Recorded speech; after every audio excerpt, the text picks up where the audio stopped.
AP politics లో liquor files ఇక వేగంగా తెరుచుకుంటాయా? నిందితులతో పాటు ఆరోపణలు ఎదుర్కొంటున్న వారిని సిఐడి విచారణతో హోరెత్తించబోతుందా? ఈ ప్రశ్నలు ఎందుకంటే వైఎస్ఆర్సీపీ ఎంపీ మిథున్ రెడ్డికి మద్యం స్కామ్ లో కీలక నిందితుడిగా చెబుతున్న కసిరెడ్డి రాజశేఖర్ రెడ్డికి ముందస్తుగా బెయిల్ ఇచ్చేందుకు హైకోర్టు నో చెప్పేసింది. దీంతో ఇక ఎంక్వైరీలకు పిలవడమే తరువాయిగా ఆసక్తికర పరిణామాలు చోటు చేసుకుంటాయనే టాక్ జోరుగా నడుస్తోంది.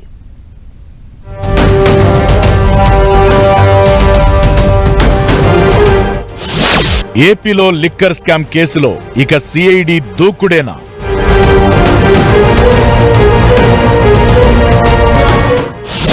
హైకోర్టులో మిథున్ రెడ్డి, కసిరెడ్డి రాజశేఖర్ రెడ్డికి దక్కని ఊరట.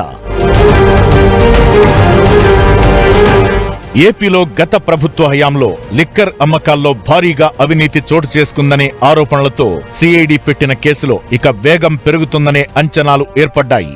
ఇప్పటికే ఈ కేసు నమోదు చేసి 7వ నెల వచ్చేసింది. 2024 సెప్టెంబర్ 23న ఏపీ సిఐడి కేసు పెట్టగా వైఎస్ఆర్సీపీ ఎంపీ మిథున్ రెడ్డి తన పేరు చేర్చుతారనే అనుమానంతో హైకోర్టుని ఆశ్రయించారు. అయితే ఆయనకి హైకోర్టు ఎలాంటి యాంటిసిపేటరీ బెయిల్ ఇవ్వలేదు. దీంతో ఆయన సుప్రీంకోర్టులో బెయిల్ కోసం పిటిషన్ వేశారు. అయితే ఈలోపు టీడీపీ వైఎస్ఆర్సీపీ నేతల మధ్య మాటల యుద్ధం చోటు చేసుకుంది.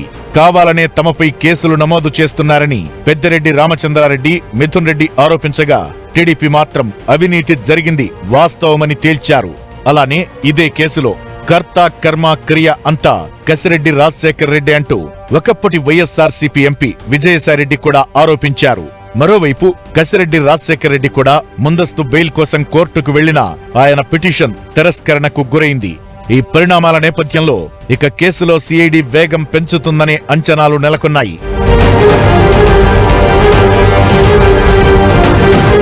వైఎస్ఆర్సీపీ అధినేత, మాజీ ముఖ్యమంత్రి వైఎస్ జగన్ ని టార్గెట్ చేసుకునే అధికార కూటమి నేతలు ఈ కేసులో విమర్శలు చేస్తుండగా కేసులో 2 కీలక వ్యక్తుల ముందస్తు బెయిల్ పిటిషన్లు కొట్టేయడం సంచలనం కలిగించే దిశగా సాగుతోంది.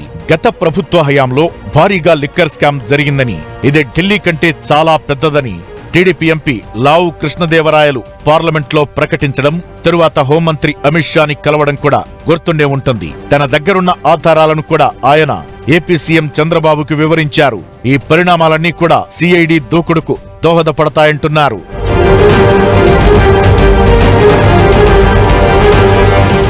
మరోవైపు మద్యం విక్రయాల అవినీతిలో మొదట్నుంచి నిందితుడిగా పేరున్న వాసుదేవరెడ్డిని ఏపీ గవర్నమెంట్ రిలీవ్ చేసినట్టు చెబుతున్నారు.